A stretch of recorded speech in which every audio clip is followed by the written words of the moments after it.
Hey, it's Rebecca. So today I want to tell you about my daughter, Rhianna. She's fantastic. She's my favorite human being. She's just amazing. I'll tell you a story about a bird in a pool. I was staying at my mom's house because my mom was sick.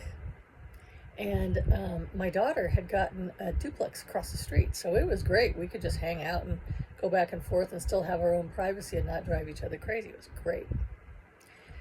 So I used to wake up early in the morning and I'd go in the backyard and I'd, fill the bird bath and the bird feeders and hand feed the squirrels. The squirrels had gotten to where they would come down and eat right out of my hand because I'd give them pecans if they did it, and they really liked the pecans. So I heard a splashing from next door. The next door neighbors had a pool, a little fence around it. And I looked over the fence and there was a bird splashing around the water, blackbird. So I can't climb the fence because it's a real cheap fence, so it wobbles. There's no way I could jump it without hurting the fence. So I ran over to Rhiannon's and I banged on the door and I ran in and I said, "There's a bird in the pool. I need your ladder." So I ran to her garage and I grabbed the ladder and I drag it over. And by the time I get it set up, Rhiannon had come over too. So she climbed the ladder and she used the pool netting scoop thing to scoot the bird out. So she handed it to me, climbed back over, and we run in the backyard and I get the hose. And we're just hosing this poor bird down because they had just shocked the pool. So the pool's full of all these chemicals. The bird's eyes are rolling around in its head. And we notice as we're cleaning the feathers that it's only got like 1.5 legs. And there's something stuck in its little bird butt. And we couldn't figure out what it was. And it was an egg. And it had a crack in it. And the bird couldn't get it out for whatever reason. So, I would have just cracked it and pulled it out. And Rhianna's like, no, you can't do that. Don't touch it. I'll be right back.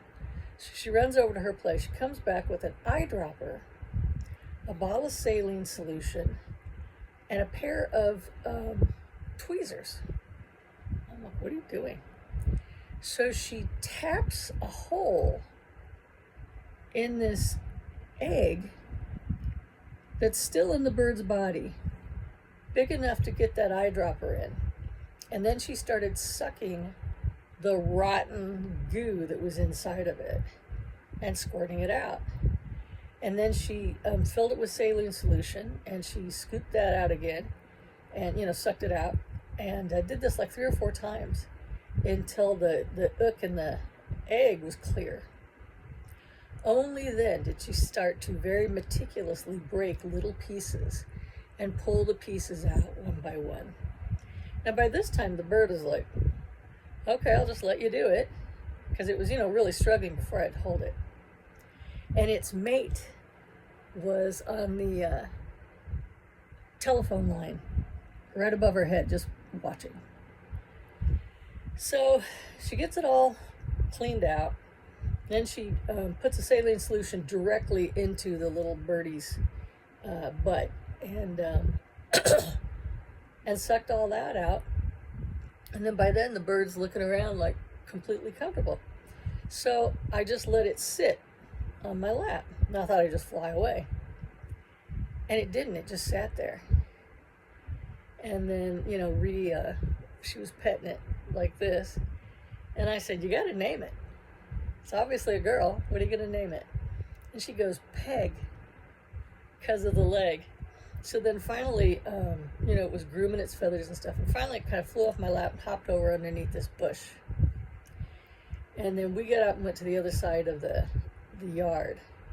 And the mate flew straight down and was down there with her with the bush.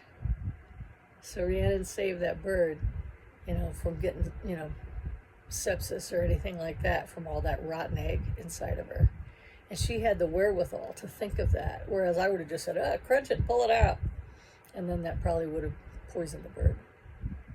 So that's just her in a nutshell. She's just amazing.